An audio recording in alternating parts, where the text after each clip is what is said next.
10 ঘাঁটির রহস্য জানুন। রাজনীতির জটিল সমীকরণে ছুটে চলছে নির্বাচনের ঘোড়া। জামাতের মধ্যে 300 আসনে চূড়ান্ত করেছে তাদের মনোনয়ন। বিএনপি যখন গ্রুপিং সামলাতে হিমশিম, তখন জামাতের প্রার্থীরা ব্যস্ত গণসংযোগে। মাঠে ময়দানে লাগামহীন ছুটে চলেছেন তারা। দেখতে গেলে এই সব আসনে জয় নিয়ে ঘরে ফিরবেন জামাতের প্রার্থীরা। শুরুতে আসি উত্তরের জেলা দিনাজপুরে। বিরামপুর, নবাবগঞ্জ, ঘোড়ারহাট ও হাকিমপুর উপজেলা নিয়ে গঠিত এই আসনটিকে বলা হয় জামাতের নিজের বাড়ির আসন। এখানে কোনো জোট ছাড়াই 1991 সালে জাতীয় সংসদ নির্বাচনে জয়ী হয়েছিলেন আজিজুর রহমান চৌধুরী। পরাজিত করেছিলেন বিএনপি এবং আওয়ামী লীগের হেভিওয়েট 2 প্রার্থীকে। এরপর আবারও 2001 সালে এখানে বিপুল ভোটে জয়ী হয়েছিলেন জামাতের এই নেতা। এই আসনে এবার জামাত প্রার্থী ঘোষণা করেছে জামাতের কেন্দ্রীয় নেতা আনোয়ারুল ইসলামকে।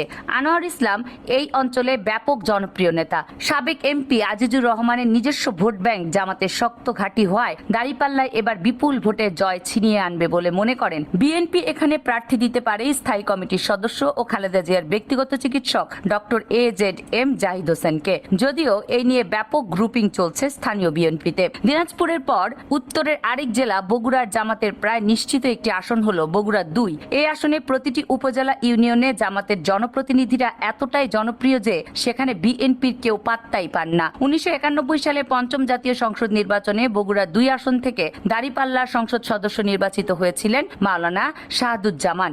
এখানে তখন জোট ছাড়াই শাহাদুজ্জামান প্রায় 34,000 ভোট পেয়ে আওয়ামী লীগ এবং বিএনপি প্রার্থীকে হারিয়েছিলেন।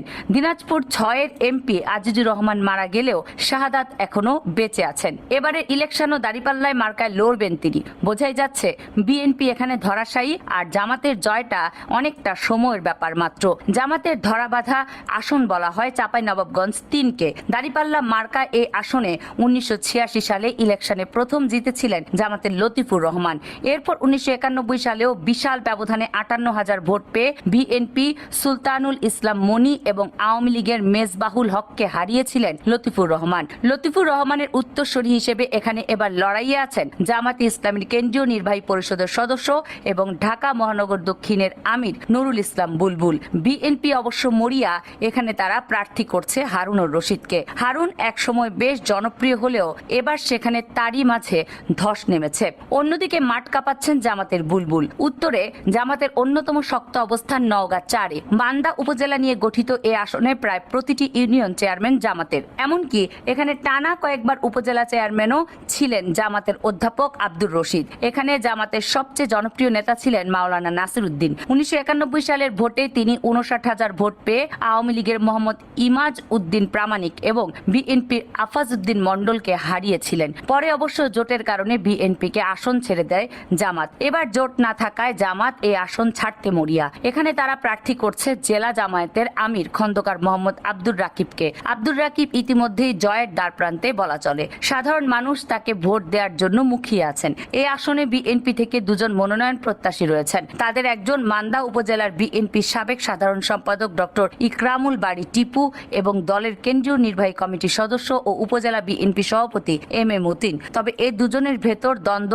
এতটাই প্রকট যে একজন মনোনয়ন পেলে আরেকজন তার বিরুদ্ধে মাঠে নেমে যাবেন। নাটোর 3 যথা জুনায়েদ আহমেদ পলকের আসন সিংড়া কিন্তু এক সময় জামাতের দখলে ছিল। এখানে আওয়ামী লীগের শাহজাহান আলী আর বিএনপির আশরাফুল ইসলামের জামানত বাজেয়াপ্ত হয়েছিল জামাতের মোহাম্মদ আবু বকরের কাছে।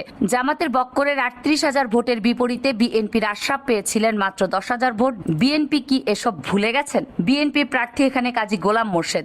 জামাত আগামী ত্রয়োদশ জাতীয় সংসদ নির্বাচনে এই আসনে অধ্যক্ষ সাইদুর রহমানকে প্রার্থী করেছে। শোনা যাচ্ছে হারানো ঐতিহ্য আবার ফিরিয়ে আনতে সোচ্চার তিনি। পাবনা 1-এর কথা নতুন করে বলার কিছু নেই। এই আসনের এমপি ছিলেন সাবেক মন্ত্রী মাওলানা মতিউর রহমান নিজামী। তার উত্তরসূরি হিসেবে এখানে দাঁড়িপাল্লায় লড়বেন তারই ছেলে ব্যারিস্টার নাজিবুর রহমান মোমেন। বাবার তুমুল জনপ্রিয়তা আর দলের সমর্থনে এর মধ্যে এখানে তুমুল আলোচনায় আছে নাজিবুর। বিএনপি এখানে ডজন খানেক প্রার্থী রয়েছে। কাকে ছেড়ে কাকে মনোনয়ন দেওয়া হবে ধানের শীষের তা অনেকটা অনিশ্চিত। জামাতের জন্য এটা একটা বড় সুযোগও বটে। পাবনা 1-এর পর পাবনা 5ও জামাতের জয়ের চিত্র স্পষ্ট। এখানে প্রতিটি ওয়ার্ড জামাত শিবিরের ঘাঁটি বানিয়েছেন সাবেক এমপি মোহাম্মদ আব্দুস সোবহান। 1991 সালে 75,000 ভোট পেয়ে সংসদ সদস্য নির্বাচিত হয়েছিলেন তিনি। সেবার বিএনপির আবুল হাসনাত পেয়েছেন মাত্র 23,000 ভোট, 4 ভাগের 1 ভাগ বলা চলে। পাবনা 5 আসনের জেলা জামায়াতের নায়েবে আমির অধ্যক্ষ হাফেজ মাওলানা ইকবাল হোসেন হাসানকে দাঁড়িপাল্লা দিয়েছে জামাত। মাওলানা আব্দুস সোবহানের উত্তরসূরি হিসেবে তারা জিতে আসার সম্ভাবনা ব্যাপক। এখানেও বিএনপির একক প্রার্থী নেই, দলীয় কোন্দল স্পষ্ট। উত্তরের পর দক্ষিণের চুয়াডাঙ্গা 2 এবার চমক দেখাতে পারে জামাত। এখানে জামাতের হয়ে 1991 সালে দাঁড়িপাল্লায় হাবিবুর রহমান ভোট পেয়েছিলেন প্রায় 50,000। বিএনপির হেভিওয়েট প্রার্থী মোজাম্মেল হক পেয়েছিলেন 40,000 ভোট। হাবিবুর রহমান উত্তরসূরি হিসেবে এবার চুয়াডাঙ্গা 2 আসনে প্রার্থী হয়েছেন অ্যাডভোকেট মোহাম্মদ রুহুল আমিন। তিনি জেলা জামায়াতের আমির। এ আসনে মাহমুদুল হাসান বাবুকে মনোনয়ন দিতে পারে বিএনপি। অন্যান্য আসনের মতো এখানেও বিএনপির ভেতর রয়েছে ব্যাপক গ্রুপিং, যার সুবিধা পাবেন জামাতের প্রার্থী। দক্ষিণের আরেক জেলা বাগেরহাট 4 আসনে জামাত এতটাই শক্তিশালী যে এখানে কৃষক, শ্রমিক, গরিব, মধ্যবিত্ত সবার প্রিয় মার্কা দাঁড়িপাল্লা।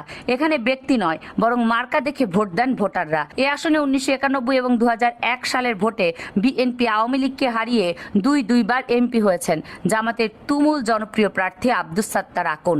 বাগেরহাট 4 তথা মোড়লগঞ্জ শরণখোলায় এবার দাঁড়িপাল্লার প্রার্থী অধ্যক্ষ আব্দুল হালিম। শোনা যাচ্ছে আব্দুল হালিম জামাতের এই আসন পুনরুদ্ধারে জোরে সোরে কাজ করছেন। এখানে বিএনপিরও একক প্রার্থী এখনো নিশ্চিত নন। বাগেরহাটের পর দক্ষিণের যশোর 6-এ 1991 সালে বিপুল ভোটে জিতেছিল জামাতে মাওলানা সাখাওয়াত হোসেন। দাঁড়িপাল্লার প্রার্থী হয়ে হারিয়েছিলেন লীগ বিএনপির 2 হেভিওয়েট ক্যান্ডিডেটকে। যশোর 6 তথা কেশবপুরে অধ্যাপক মুক্তার আলী এবার দাঁড়িপাল্লার হাল ধরেছেন। তার জনপ্রিয়তায় বেশ বিপাকে আছেন বিএনপির অমলেন্দু দাস অপুর জন্য গলার কাটা হয়ে দাঁড়িয়েছে অধ্যাপক মুক্তার। সব মিলিয়ে 10 আসনে জামাত খুব কৌশলে আগাচ্ছে। শোনা যাচ্ছে এসব আসনে বিএনপি হেরে যাওয়ার ভয়ে শেষমেশ নিজেদের জোটের জন্য দলকে আসনগুলো ছেড়ে দেবে। দর্শক, বিশ্লেষণধর্মী এই নিউজ সম্পর্কে আপনাদের কোনো মতামত থাকলে সেটি কমেন্টস করে জানাবেন।